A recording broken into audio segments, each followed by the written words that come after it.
السلام علیکم ورحمۃ اللہ وبرکاتہ۔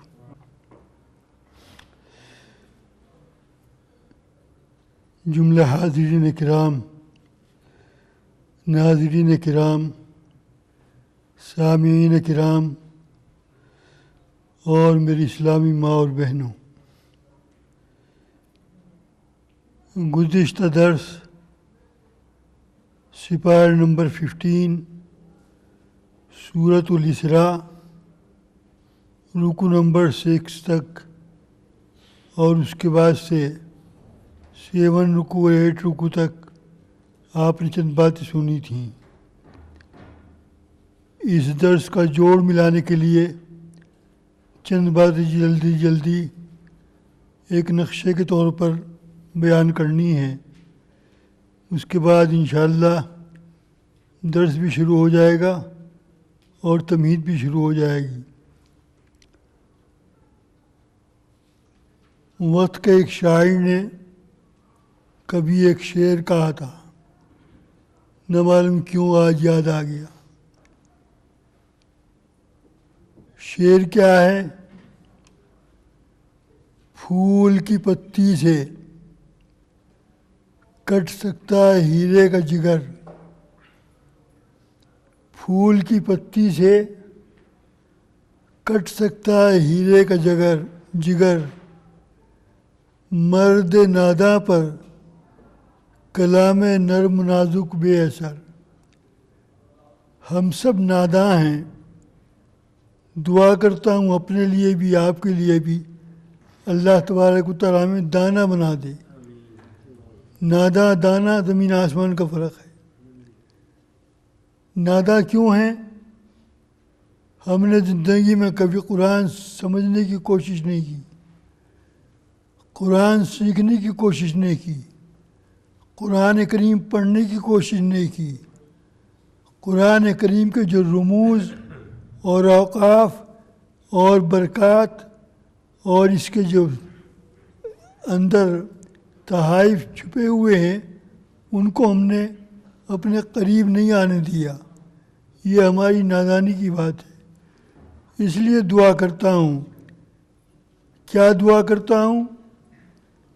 زبان اظہار احمد قاسمی کی ہے لیکن کلام اللہ جل جلالہ کا ہے۔ یہ نہ دیکھو کون بیان کر رہا ہے، یہ دیکھو بیان کس کا ہو رہا ہے۔ جب اس نیت کے ساتھ سنو گے تو پھر بہت بڑا فرق آ جائے گا سننے میں، اور نادانی سے نکل کر ہم دانا بن جائیں گے۔ آیت نمبر 60 کے بعد سے آپ نے چند باتیں سنی تھی، تفصیل میں نہیں جاؤں گا، ٹائم بہت تھوڑا ہوتا ہے۔ وہ وقت یاد رکھنے کے قابل ہے، وہ وقت یاد کرنے کے قابل ہے۔ کون سا وقت؟ وَإِذْ قُلْنَا لِلْمَلَائِكَةِ اسْجُدُوا لِآدَمَ فَسَجَدُوا إِلَّا إِبْلِيسَ، جب کہ اللہ تبارک و تعالیٰ نے فرشتوں سے کہا آدم علیہ السلام کے سامنے میرے حکم کے مطابق سجدہ تحیہ کرو۔ جب اللہ نے حکم دیا آدم علیہ السلام کے سامنے سجدہ کرنے کا تو تمام فرشتوں نے سجدہ کیا، الا ابلیس، مگر شیطان نے سجدہ نہیں کیا۔ کیوں نہیں کیا؟ کہنے لگا قال اسجد لمن خلقت طینا، کہ میں اس کو سجدہ کروں جس کو آپ نے مٹی سے بنایا ہے۔ قال ارأیتک ھذا الذی کرمت علی، آپ نے اس کو مجھ پر مکرم بنا دیا، اس کو فوقیت دے دی۔ میں اس کے جواب میں لئن اخرتنی الی یوم القیامہ لاحتنکن ذریتہ الا قلیلا، میں اس کو، اس کی اولاد کو قیامت تک ذلیل و خوار کرتا رہوں گا۔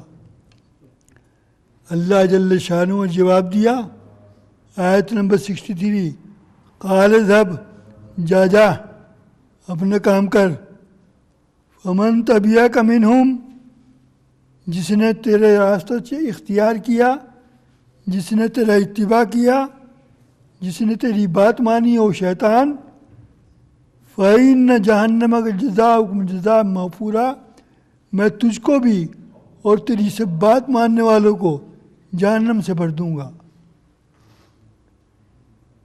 اور آیت نمبر 64، وَاسْتَفْزِزْ مَنِ اسْتَطَعْتَ مِنْهُمْ بِصَوْتِكَ وَأَجْلِبْ عَلَيْهِمْ بِخَيْلِكَ وَرَجِلِكَ وَشَارِكْهُمْ فِي الْأَمْوَالِ وَالْأَوْلَادِ وَأَعِدْهُمْ وَمَا يَعِدُهُمُ الشَّيْطَانُ إِلَّا غُرُورًا، جا سواروں کو، پیدل چلنے والوں کو، مال والوں کو، بے مال والوں کو، اور اولاد والوں کو اور بے اولاد والوں کو، سب کو تو شریک کر لے اور اپنے کام میں لگا لے۔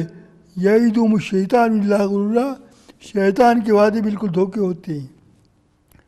ہاں ان عبادی، آیت نمبر 65، میرے جو بندے ہیں، لیس لک علیہم سلطان، تیرا زور ان پر نہیں چلے گا، ہزار تو کوشش کر لے شیطان ان کو بہکانے کی، وہ تیرے جال میں نہیں پھنسیں گے۔ وکفیٰ بربک وکیلا، اللہ تبارک و تعالیٰ ان کا وکیل ہے۔ آیت نمبر 66، ربکم الذی یزجی لکم الفلک فی البحر لتبتغوا من فضلہ انہ کان بکم رحیما، اللہ تبارک و تعالیٰ ایسا شان والا ہے کہ وہ تم کو سمندروں میں سفر کراتا ہے، کیوں؟ تاکہ تم اپنی روزی تلاش کرو۔ انہ کان بکم رحیما، اللہ تبارک و تعالیٰ تم پر بڑا مہربان ہے۔ وَإِذَا مَسَّكُمُ الضُّرُّ فِي الْبَحْرِ، اور اللہ تبارک و تعالیٰ ایسا ہے کہ وہ سمندر کے اندر اگر جب تم کو کوئی تکلیف پہنچتی ہے تو اس وقت وہاں پر اللہ کو پکارنے لگتے ہو اور سارے تمہارے معبود گم ہو جاتے ہیں۔ فَلَمَّا نَجَّاكُمْ إِلَى الْبَرِّ، اور جب میں تم کو خشکی میں لے آتا ہوں تو تم پھر نافرمانی کرنے لگتے ہو، ناشکری کرنے لگتے ہو۔ وَكَانَ الْإِنسَانُ كَفُورًا، انسان اللہ تبارک و تعالیٰ کا ناشکرا ہے۔ أَفَأَمِنْتُمْ أَنْ يَخْسِفَ بِكُمْ جَانِبَ الْبَرِّ، ارے کیا اس بات سے بے خوف ہو گئے ہو کہ تم کو اللہ تبارک و تعالیٰ تمہارے اوپر آسمانوں سے کوئی بارش برسا دے اور زمین میں دھسا دے جسے قارون کو دھسا دیا تھا، اور تم اس بات سے بے خوف ہو گئے ہو کہ اللہ تبارک و تعالیٰ تم پر آسمان سے ریح و ہوا بھیج دے اور اس ہوا کے اندر تم کو غرق کر دے، یا تم کو تمہارے اوپر پتھروں کی بارش برسا دے۔ اس قسم کے واقعات بیان کرنے کے بعد ایک دم قرآن کریم کہتا ہے، کیا کہتا ہے؟ آیت نمبر 70، وَلَقَدْ كَرَّمْنَا بَنِي آدم، ہم نے حضرت آدم علیہ السلام کے اولاد کو فوقیت دی، فضیلت دی، درجے میں بلند کیا۔ وَفَضَّلْنَاهُمْ عَلَىٰ كَثِيرٍ مِّمَّنْ خَلَقْنَا تَفْضِيلًا، اور بہت سی مخلوقات میں اس کو فوقیت دی۔ آیت نمبر 71، بڑے غور سے سننے کی بات ہے۔ دیکھو ایک دن ایسا آنے والا ہے، یوم ندعو کل اناس بإمامہم، ایک دن ایسا آنے والا ہے ہم لوگوں کو بلائیں گے اس کی امام کے ساتھ، امام بالہدایہ ہو یا امام بالضلالہ ہو، چاہے تو ہدایت کا راستہ دکھلانے والا ہو یا ضلالت کا راستہ دکھلانے والا ہو، ہم اس کے امام کے ساتھ اس کو بلائیں گے اور اس کے نام اعمال کے ساتھ اس کو بلائیں گے۔ وَمَنْ كَانَ فِي هَٰذِهِ أَعْمَىٰ فَهُوَ فِي الْآخِرَةِ أَعْمَىٰ، جو اس دن اندھا رہا وہ قیامت میں بھی اندھا رہے گا۔ اور اس قسم کے واقعات بیان کرنے کے بعد قرآن شریف نے آخر میں فرمایا، وَإِنْ كَادُوا لَيَسْتَفِزُّونَكَ مِنَ الْأَرْضِ لِيَخْرُجُوكَ مِنْهَا، یہ لوگ بہکانے میں آپ کے اس قدر مصروف تھے اور یہ کوشش کر رہے تھے کہ آپ کو یہاں سے نکال دیں، اگر یہ آپ کو نکال دیتے تو یہ بھی دنیا میں نہ رہتے مگر بہت تھوڑا۔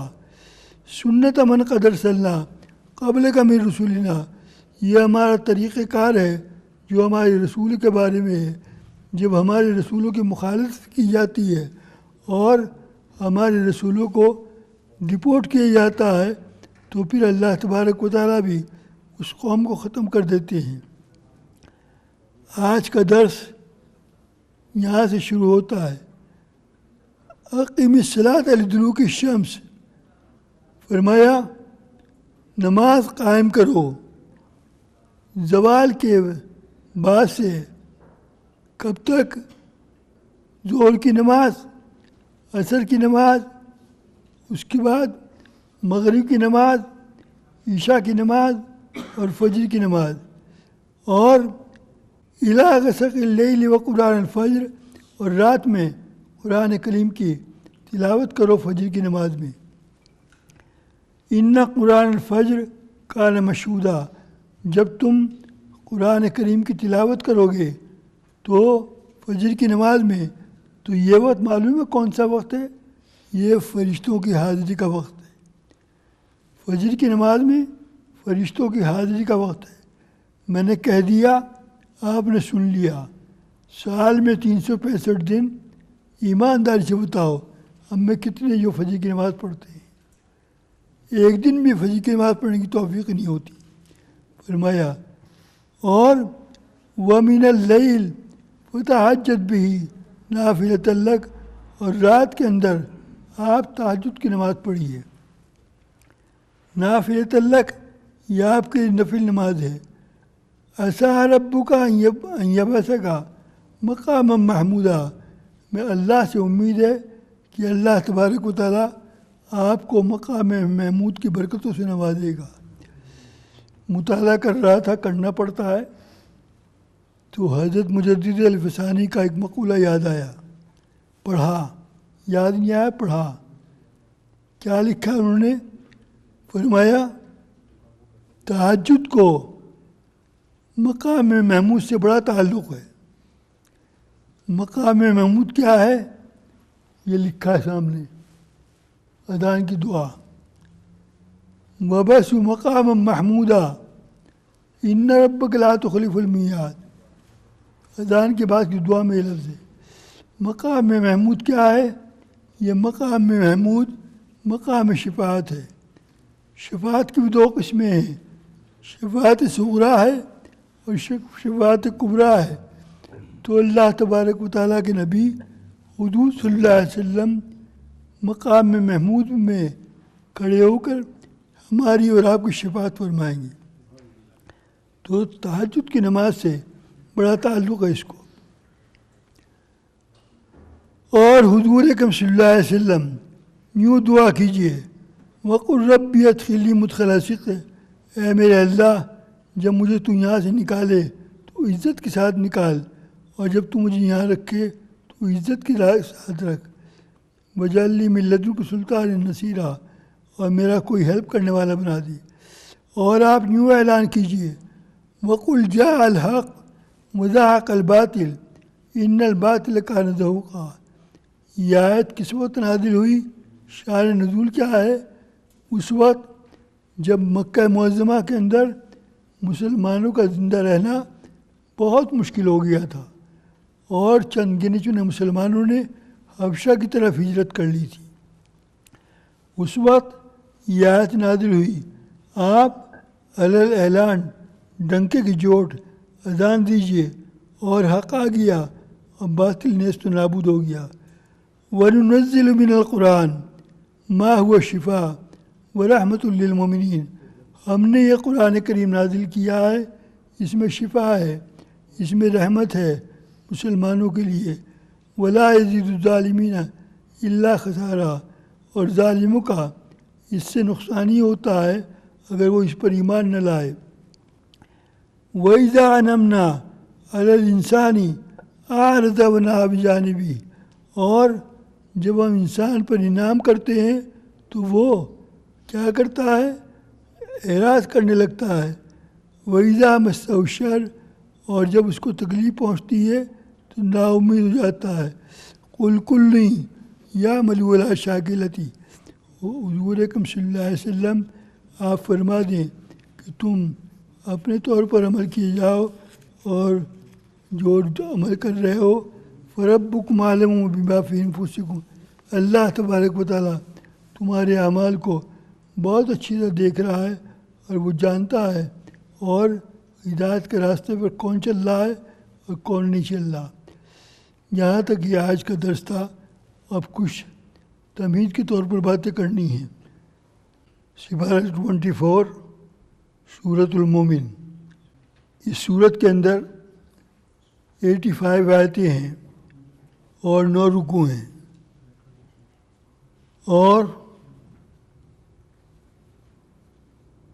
1199 اس کے اندر کلمات ہیں اور 4960 حروف ہیں اس سورت کے اندر. مکہ معظمہ میں یہ سورت نازل ہوئی.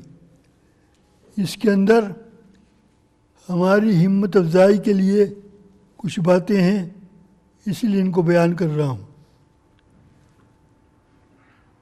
حامیم یہ حروف مقطعات میں سے ہے. اس کا ترجمہ اللہ کو معلوم ہے. آیت نمبر 1 تھی یہ. آیت نمبر 2 تنزیل الکتاب من اللہ العزیز العلیم. اللہ تبارک و تعالیٰ کی نازل کی یہ کتاب ہے جو بڑا زبردست ہے اور بڑا جاننے والا ہے. کون سا اللہ؟ اس اللہ کی قدرت کیسی ہے، اس اللہ کی طاقت کیسی ہے، اس اللہ کا مقام کیا ہے، اس اللہ کی شان کیا ہے. اللہ کی شان یہ ہے غافر الذنب، وہ تمہارے گناہوں کو معاف کرنے والا ہے. کتنی بڑی بات ہے. ان آیات کی وجہ سے یہ صورت میں نے نکالی ہے. غافر الذنب اور وہ قابل توب، تمہاری توبہ کو قبول کرنے والا ہے. گناہوں کو معاف کرنے والا اور تمہاری توبہ کو قبول کرنے والا. نمبر 3 شدید العقاب، اور بڑی سخت پکڑ بھی پکڑنے والا ہے. کیا مطلب؟ گناہ معاف کرنے کو اللہ کہہ رہا ہے اور تم معاف نہیں کراتے. اللہ توبہ قبول کرنے کو کہہ رہا ہے، تم توبہ نہیں کرتے، تو اب کیا ہوگا؟ بڑی سخت پکڑ پکڑی جائے گی. ذی طول اور بڑی قوت والا ہے، بڑی قدرت والا ہے. لا الہ الا ہو، اس کے علاوہ کوئی معبود نہیں. الیہ المصیر، اسی کی طرف لوٹ کر سب کو جانا ہے. ما یجادل فی آیات اللہ الا الذین کفروا فلا یغررک تقلبهم فی البلاد. جو لوگ اللہ کی آیتوں میں جھگڑے کی باتیں ڈالتے ہیں، جھگڑے ڈالتے ہیں قرآن کے بارے میں، فرمایا حضور اکرم صلی اللہ علیہ وسلم یہ منکران حق قرآن کریم میں خامیاں نکال رہے ہیں. ان کا چلنا، ان کا گھومنا، ان کا پھرنا شہروں کے اندر آپ کو تعجب میں نہ ڈالے. اور حضور اکرم صلی اللہ علیہ وسلم آپ کوئی پرواہ نہ کریں. کذبت قبلہم، اس سے پہلے بہت سی قومیں آئیں، سب نے جھٹلایا اپنے وقت کے نبی کو. قوم نوح نے جھٹلایا، والعذاب من بعدہم، اور ان کے بعد کتنی امتیں آئیں انہوں نے سب نے جھٹلایا. وہمت کل امت برسولہم لیاخذوہ وجادلوا بالباطل، اور بہت سی امتوں نے اپنے رسول کو پکڑا اور پکڑنے کے بعد ان کو بند کیا اور جھگڑے کی باتیں ڈالی. فکیف کان عقاب، اللہ تبارک و تعالیٰ کا بدلہ بڑا سخت ہے. کذالک حقت کلمۃ ربک علی الذین کفروا انہم اصحاب النار. آیت نمبر 6. یاد رکھو اللہ تبارک و تعالیٰ کی بات پوری ہو کر رہے گی. یہ منکران حق، یہ ایمان نہ لانے والے، یہ قرآن میں جھگڑے ڈالنے والے، یہ سب جہنمی ہیں. آیت نمبر 6 تھی. اس کے بعد آیت نمبر 7 غور سے سننے کی بات ہے. الذین یحملون العرش، اور وہ فرشتے جو عرش کو اٹھائے ہوئے. ان کی تعداد کتنی ہے؟ مفسرین نے لکھا ہے 10. لاکھوں کروڑوں اربوں خربوں فرشتے ہیں، لیکن جو عرش کو اٹھائے ہوئے ہیں ان کی تعداد 10 ہے. الذین یحملون العرش، جو فرشتے عرش کو اٹھائے ہوئے ہیں. ومن حولہ، اور اس کے چاروں طرف ہیں. ان کا کام کیا ہے؟ یسبحون بحمد ربہم، وہ ہر وقت اللہ کا ذکر کر رہے ہیں، اللہ کی تسبیح کر رہے ہیں. اے انسان، تو تسبیح نہیں کرتا؟ کیوں نہیں کرتا؟ فرشتے تسبیح کر رہے ہیں. اور ان فرشتوں کا کام کیا ہے؟ غور سے سننے کی بات ہے. ان فرشتوں کا کام کیا ہے؟ وَيُؤْمِنُونَ بِهِ، اور جو لوگ ایمان والے ہیں. وَيَسْتَغْفِرُونَ لِلَّذِينَ آمَنُوا، اور ان ایمان لانے والوں کے لیے استغفار کی دعا کرتے ہیں، ان کے لیے مغفرت کی دعا کرتے ہیں. میرے لیے اور آپ کے لیے مغفرت کی دعائیں ہو رہی ہیں. ربنا وسیعت کل شیء، اے ہمارے رب، آپ کی رحمت و علما، آپ کی رحمت بہت وسیع ہے، آپ کا علم بھی بہت وسیع ہے. فاغفر للذین تابوا، فرشتے کہتے ہیں اے ہمارے اللہ مغفرت فرما دے ان لوگوں کی جو توبہ کرنے والے ہیں. واتبعوا سبیلک، اور تیرے راستے پر چلنے والے ہیں. اور وقہم عذاب الجحیم، اور جہنم کے عذاب سے ان کو بچا لے. بعض لوگ ایسے ہیں کہتے ہیں ہم دعا کیا کریں اس کے واسطے، جو اس نے کیا اس کا کام ہے.